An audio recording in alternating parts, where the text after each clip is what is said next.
So మొత్తానికి మనం చూసాం రెహానా, ఆర్టీసీ కార్మికులు వాళ్ళ డిమాండ్స్ అన్ని కూడా చెప్పారు ప్రెస్ మీట్ లో. బ్రీఫ్ గా మీరు చెప్పండి వాళ్ళ డిమాండ్స్ ప్రధానంగా ఏమున్నాయి అన్నది. 4 అధికారులతో వాళ్ళ కమిటీ వేశారు, టైం పాస్ కోసం అంటున్నారు వాళ్ళు. 4 hours గా మళ్ళీ 41 days తర్వాత చర్చలకు పిలిచారు. 41 days వరకు ప్రభుత్వం దగ్గర టైం లేదు. అసలు వాళ్ళు అక్కడ సమ్మెకి వెళ్తామని చెప్తున్నారు కానీ వాళ్ళ మొహాల్లో ఆ బాధను చూస్తే వాళ్ళకి ఏం ధైర్యం లేదు. ఇంకా వాళ్ళు తప్పక వెళ్తున్నారు నిజంగా, ఎందుకంటే ఆల్రెడీ ఒకసారి అనుభవించారు ఆ బాధ. మేము కూడా అప్పుడు న్యూస్ చదివాం, బీఆర్ఎస్ గవర్నమెంట్ చేసిన దారుణం. అలాంటి సిచ్యువేషన్ మళ్ళీ వాళ్ళకి ఎప్పటికీ రాకూడదు అనుకున్నాం, కానీ ఇవాళ మళ్ళీ వస్తుంది. అలా రాకూడదనే వాళ్ళు మిమ్మల్ని ఎంచుకున్నారు, బట్ మీరు కూడా అదే చేస్తున్నారు.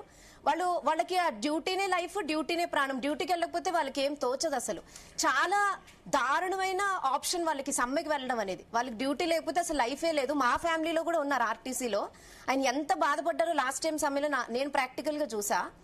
అసలు ప్రభుత్వం అసలు సమ్మెకు వెళ్లేలా చేస్తుందని అసలు ఎవ్వరు ఊహించలేదు. ఎందుకంటే వాళ్ళని బాధ పెట్టినందుకే ఇప్పుడు బీఆర్ఎస్ ఇంట్లో కూర్చుంది. మళ్ళీ డెసిషన్ ఇదే, మీరు కూడా ఇదే చేస్తున్నారు. మరి ఏ ధైర్యంతో మరి కాంగ్రెస్ వాళ్ళకి సమ్మెకి వెళ్లేలా చేస్తుందో ప్రజలకు కూడా డౌట్. ఎందుకంటే తెలంగాణకు నిజంగా ఆర్టీసీ కార్మికులు ఒక ఎమోషన్ 100%. అది ఉద్యమంలో ఎలాంటి రోల్ తీసుకుంది, సమ్మెలో వాళ్ళు ఎంత బాధలు పడ్డారు. మేనిఫెస్టోలో క్లియర్ గా చెప్పారు, అసలు వచ్చిన వెంటనే ప్రభుత్వంలో విలీనం చేస్తాం, వాళ్ళ డిమాండ్స్ అన్ని నెరవేరుస్తాం, యూనియన్ ని పునరుద్ధరిస్తాం, చెప్పిందే చేయమంటున్నారు.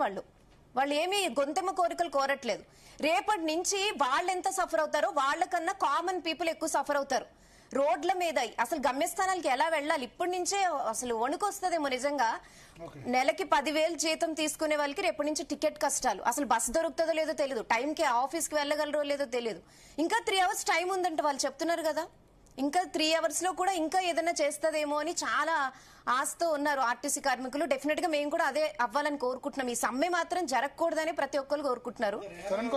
చెప్తారా ఒక్క నిమిషం, కాంగ్రెస్ పార్టీ అధికార వెర్షన్ కార్మిక నాయకులు చాలా స్పష్టంగా మహాలక్ష్మి పథకం వచ్చిన తర్వాత ఆర్టీసీకి కొంత ఊరటం లభించిన మాట వస్తుందని చెప్పేసి వారు ఒప్పుకున్నారు.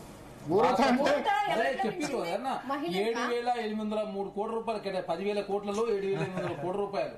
అదే కాకుండా ఇప్పుడు రాష్ట్ర ప్రభుత్వం వాటే కాదు, కేంద్ర ప్రభుత్వం వాటా కూడా ఉంది. 33% కేంద్ర ప్రభుత్వ వాటా, 66%, 64% రాష్ట్ర ప్రభుత్వ వాటా ఉన్నది. ఎలక్ట్రికల్ బస్సుల కొనుగోలు ప్రతిపాదన అనేది కేంద్రానికి సంబంధించిన అంశము. అదే కాకుండా రకరకాల డిమాండ్స్. కేంద్రానికి ఏం సంబంధం? అలాగే ఇక్కడే చాలా స్పష్టంగా అంశము పైసలతో ముడిపడిన వ్యవహారము.